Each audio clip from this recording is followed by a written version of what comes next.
Quem tem medo. Ele vai falar da nova operação para hemorroidas. Dr. Matheus Rota.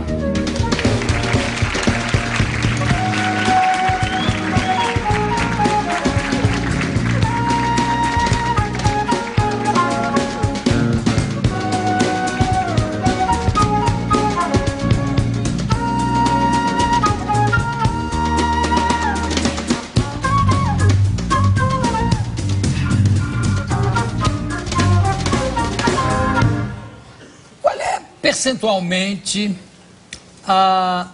o nível da população que é atingido pelas costas. Pelas costas. Pelas hemorroidas. Isso. A gente precisa primeiro diferenciar um pouquinho. Hemorroida todo mundo tem, porque hemorroida é uma estrutura natural do organismo. Existe a doença hemorroidária. Aí sim. A gente sabe. Que é algo que se chama popularmente hemorroida. Isso. Hemorroida ou hemorroidas? Hemorroidas, porque não é uma só, são várias. Né? E a gente sabe hoje, por estudos, que em torno de 50% da população acima dos 50 anos já teve ou tem algum sintoma da doença hemorroidária. Então tem uma prevalência, 50% das pessoas acima dos 50 anos. Então é uma grande parte da população que tem algum sintoma dessa doença. E a dor é um pavor? Como é que... Não, a hemorroida é diferente. A doença que mais dói nessa região chama-se fissura. A hemorroida, o principal sintoma dela é sangramento. Sangramento, coceira. A gente até faz assim, a gente classifica a hemorroida em primeiro, segundo, terceiro e quarto graus. Então, o primeiro grau... Eu ouvi falar em hemorroida em cachos. Em cachos. Não, é que é o prolapso que se fala. Essa é a classificação que eu vou falar. Então, a hemorroida de primeiro grau é aquela que só sangra. Ou dá uma coceirinha, ou o paciente tem uma leve sensação de alguma coisa não está bem. A de segundo grau, quando ele vai no banheiro, evacuar, fazer suas necessidades, sai para fora a hemorroida e depois volta sozinha. Que coisa... Saia. Será que dá para apresentar isso no teatro? Cobrando ingresso. Atenção! Agora mágica. A de terceiro grau já não volta sozinha. Aí o paciente precisa dar uma ajudazinha com a mão. Precisa empurrar para dentro. E a de quarto grau, nem ajudando. Ela fica para fora mesmo. Então... E aí... O que eu não entendo é o seguinte, porque eu escuto pessoas falando assim, crise de hemorroidas, ou não sei o quê. Por que não tira? Isso, esse é o grande problema. A gente sabe que 1/3 desses pacientes necessitam um tratamento cirúrgico. Por que então não vai atrás do tratamento cirúrgico? Por quê? Tem um dito popular, e é verdade, é o medo. Quem tem medo. Eu falei, quem tem cu tem medo. Trocando e o que acontece? A cirurgia, o pós-operatório, depois da cirurgia, ele é muito doloroso. Tem uma coisa em relação à primeira evacuação? Isso. Alguns pacientes chegam a falar que parece que está fazendo um abacaxi ao contrário. Você acabou de estimular todo mundo a fazer essa cirurgia. Sair correndo para fazer essa cirurgia. Hein, Luiz? Já pensou? Hein? Terrível. Terrível. Não, é uma cirurgia realmente dolorosa, mas... A própria cirurgia? Não, a cirurgia não, o pós-operatório, as primeiras evacuações. E a pessoa volta ao trabalho, mesmo em torno de 35 dias após a cirurgia. Então, realmente é uma coisa difícil. E que 35 dias? Só que ela dá 98% de cura. Depois de passar por esse sofrimento, realmente cura. Os pacientes ficam bem. Olha, obrigado. Obrigado, minha Santa Rita de Cássia, que me protege de eu estar nesse 50% fora, porque realmente isso é um calvário. Só um pouquinho. São Fiacro. Hein? São Fiacro. Tem um santo... Tem o santo das hemorroidas. São Fiacro, obrigado, São Fiacro. São Fiacro, obrigado, meu São Fiacro. Olha, Porque, olha, eu tenho um amigo de muitos anos, comediante, que fez a cirurgia, mas ele não levou 30 e tantos dias parado. Então, alguns pacientes menos, em torno de 15 dias, mas a média é 30 dias. Até porque durante esses 30 dias o que acontece? O paciente tem dor e ele sente incômodo se fica muito tempo sentado, se vai em algum lugar, porque ainda tem um pouquinho de secreção, aquilo dá um pouco de coceira, né? Prurido anal. Prurido anal chama. É bonito, né? Você vai no médico, o médico vai estar com prurido anal? Não, tem uma coceirinha no cu agora.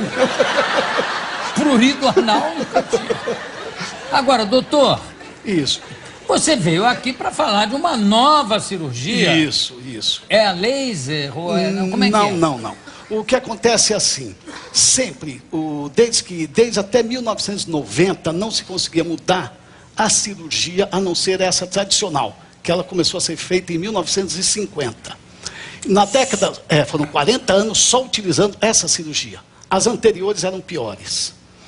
Na década de 90, começou-se a pensar melhor sobre a cirurgia, como fazer sem precisar do paciente ter tanta dor. E alguns estudos recentes, de 2005, vêm mostrando que o problema não é na veia hemorroidária, como sempre se diz. A veia é uma consequência da doença. O problema, sim, é na artéria, que ela é uma artéria de calibre maior, portanto, a gente sabe que a hereditariedade é importante. Então, quem tem pai, mãe, tios com hemorroida, sempre tem mais um na família que vai ter também. Graças a Deus, a minha família. Como é São? São Fiacro. Eu vou até anotar. Tanto que... Já levaram minha caneta. Durante 400 anos foi chamada de doença de São Fiacro. Porque era feio. Não, porque o São Fiacro... Não é que São Fiacro teve, não? Não. Porque o Fiacro foi uma pessoa que se destacou muito na França, no ano 1000, mais ou menos. E, na época, o pessoal que ficou com ciúmes dele, pôs ele sentado numa pedra. E ele teve que ficar sentado na pedra, isso é a lenda, né? Ele teve que ficar sentado na pedra e ele ficou sentado até morrer. E a pedra ficou com o formato da nádega dele. E todo mundo que sentasse ali curava dos males. Tem imagem de São Fiacro. Olha só, descobriram. Olha lá. São Fiacro. É patrono dos jardineiros e dos coloproctologistas. Olha que maravilha. Agora, doutor, a cirurgia que você vai falar, mesmo assim, tem os 30 dias até não. voltar... Então, mudou todo o conceito. Porque as pessoas estão assustadas. Bom. Então, o conceito hoje são as artérias. Então, qual é a ideia? É que se ligue essas artérias, os ramos terminais dessas artérias, e com isso diminua o fluxo de sangue para as veias, portanto, elas suportam esse fluxo de sangue, e depois recolocar essas veias no local onde elas deveriam estar, que é essa que sai para fora. A gente põe para dentro. Então, através de um aparelho especial, a gente introduz o paciente anestesiado no hospital, certinho, introduz esse aparelho e através de um ultrassom, encontra-se a artéria, e dá-se um ponto nessa artéria. A gente tem uma animação que você pode ir narrando para a gente, doutor. Isso aí, ó. Introduz-se o aparelho, aí através de um som acha-se a artéria, e com um aparelho especial, com uma agulha, de um som. Som. Você ouviu o som? Passou aí o som.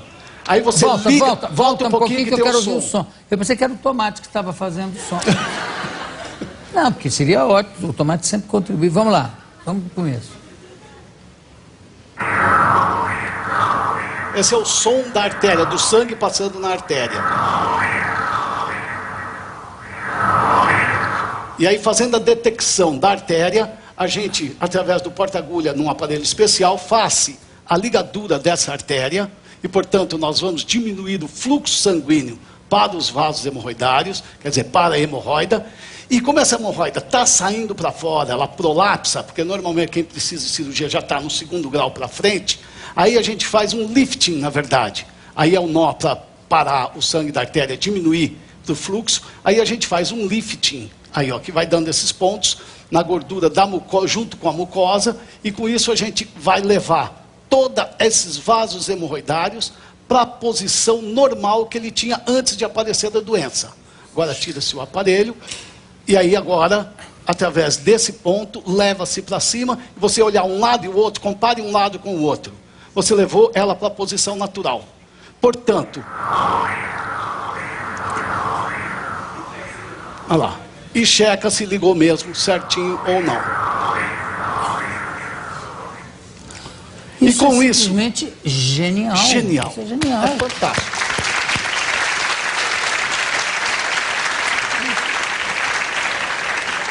Isso e aí, qual é o tempo de recuperação do paciente? 3 a 5 dias. Alguns pacientes, e hoje nós estamos começando dando alta no mesmo dia. O paciente interna, no mesmo dia vai para casa. E aí na evacuação não é mais aquela sensação do abacaxi? Não tem. O paciente, a única coisa que ele tem é uma sensação que o nome que a gente dá é tenesmo. O que é tenesmo? Vontade no banheiro. Como os pontos estão lá, o paciente tem a sensação que está com vontade no banheiro. Mas isso... é como se fosse uma cólica? Não, é uma dor leve, como se tivesse... local? No local só, como se tivesse com um pouquinho de vontade. A gente até fala, vá como você foi habitualmente, não tente mudar seu hábito só porque operou. Eu costumo dizer, doutor Carlos, não sei se o senhor concorda, que na nossa anatomia, o ânus não existe, de preferência. Ninguém sente o ânus. Ninguém sente. Quando sente, tem alguma coisa errada. Ah, tá doendo uma coisa aqui, tô com... Vai tratar porque o cu não dói. Não pode doer. Não é para doer, não tem. O ânus não dói.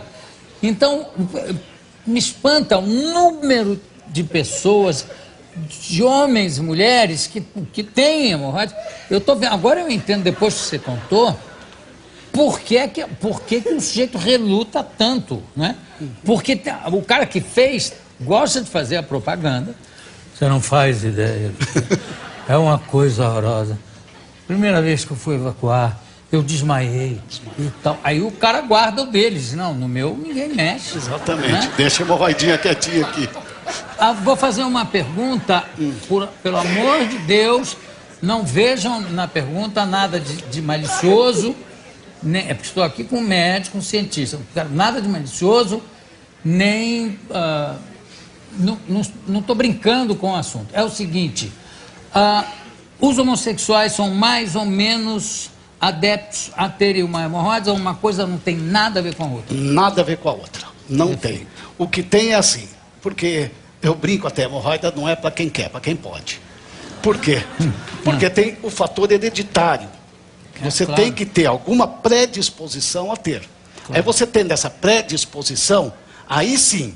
Se você é constipado, tem dificuldade de fazer cocô, faz muita força, fica muito tempo no banheiro fazendo força. Tudo isso... Gravidez, doenças hepáticas, cirrose, porque aumenta a pressão intraabdominal também aumenta as hemorroidas. Interliga tudo. Interliga tudo. Então tem que ter essa predisposição antes. Então, se ele tem a predisposição, lógico, ele vai piorar. Agora, se não. Doutor Carlos, por que você se interessou exatamente por essa especialidade?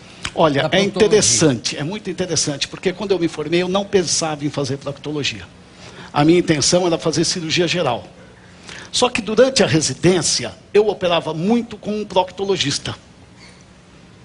E fui me habituando a fazer cirurgias com ele. Isso foi em 1980 e também pouco. Se fascinando pelo processo, Isso. Né? E ele ficou doente. E precisava de alguém que assumisse o lugar dele por um tempo até ele voltar. Um mês e meio, teve hemorroidas. Não teve hemorroidas. Aí eu tive que assumir, e quando ele retornou, ele falou, não, eu gostaria muito que você ficasse comigo, por você ter... Ótimo. Aí eu fui desenvolvendo, aí depois de um tempo, eu vim para São Paulo, aí comecei a operar com o Dr. Jatobá, que já faleceu, e fiquei um tempo também na USP. Você sabe que eu li a respeito da fístula anal, que o primeiro caso foi, se eu não me engano, com o rei Luís XIV. Não, é antes. Tem antes? Tem antes, 4.000 anos antes de Cristo. De operação da fístula? Da fístula, são os egípcios. Pois é, mas... Tanto que, uma coisa interessante, qual a primeira especialidade médica que existiu? Proctologia. Foi a proctologia, porque os faraós, na dinastia dos faraós, eles tinham doença anorretal. Eles tinham fístula, a maioria deles. Então eles escolhiam o melhor médico... Provocada por quê? Então, a fístula, a gente sabe a causa. A causa é porque... um pouco difícil explicar, porque existe uma linha, que a gente chama de linha pectínea, que divide o ânus em duas partes. Que depois eu posso até falar por que essa hemorroida não dói, é por causa disso. Nessa linha, formam-se pequenos Tem pequenos orifícios que, se por ali entrar uma bactéria, ele forma a fístula. Então, algumas famílias têm esse orifício um pouquinho maior, entra a bactéria, forma um abscesso, esse abscesso drena e forma a fístula. Agora, o que eu sei, quer dizer, então não foi a primeira, mas eu sei que o rei Luís XIV tinha fístula, e aí eu vi gravuras, que é o seguinte: primeiro o médico que fez a cirurgia nele, fez a cirurgia com vários presos, alguns que nem precisavam, que nem tinham fístula, antes dele pegar no ânus do rei, ele foi fazer a mão com vários, né?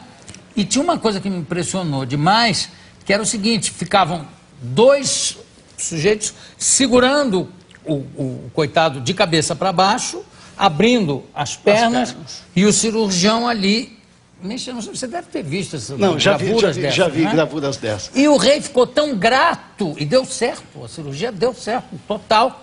O rei ficou tão grato que deu a ele título de nobreza, terras e um barril de ouro, barril cheio de moedas de ouro.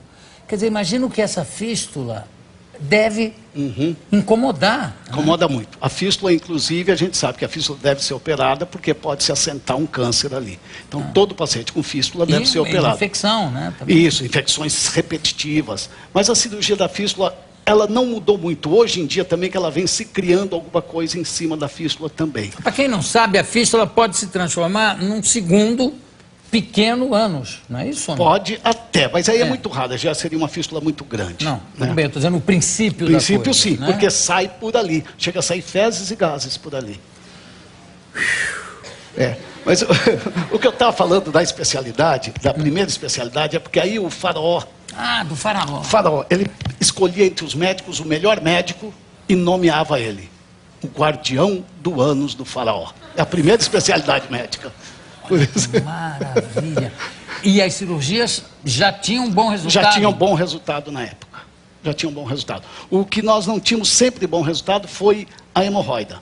Mesmo com o Hipócrates descrevendo a hemorroida, o tratamento que devia fazer, até hoje a gente não conseguiu um tratamento como esse que tem agora. Sim. Né? E que quando eu vi, eu fiquei fascinado. Quando eu vi pela primeira vez... O filme aqui... eu fui para a Itália, que é onde estava se desenvolvendo, fiquei 20 dias com um cirurgião que faz isso lá, que é quem está desenvolvendo essa cirurgia, e vim para o Brasil com ela. Já tinha um outro médico fazendo aqui, né? E graças a Deus, teve ele é vice-presidente da Sociedade Brasileira de Coloproctologia, Dr. Carlos Walter Sobrado, que vendo também falou, não, vamos trazer isso para o nosso país, vamos pôr isso em São Paulo, porque a gente precisa mudar esse pós-operatório dos pacientes. E pelo que eu vi ali, o meu querido Luiz Caldas seria um bom proctologista, porque precisa ter ouvido. Não é? Vai pelo som. Vai pelo som. Isso. Doutor, olha, além de tudo, você é uma simpatia. Muito obrigado. Você se expressa de uma maneira fantástica. Também gostei. E o filme foi altamente esclarecedor, porque quando começou, pintou um terror, né? Disse, então não mudou nada, não é possível. Tá aí, mudou tudo. Muito obrigado, doutor Carlos Mateus Rota. Daqui a pouco a gente volta.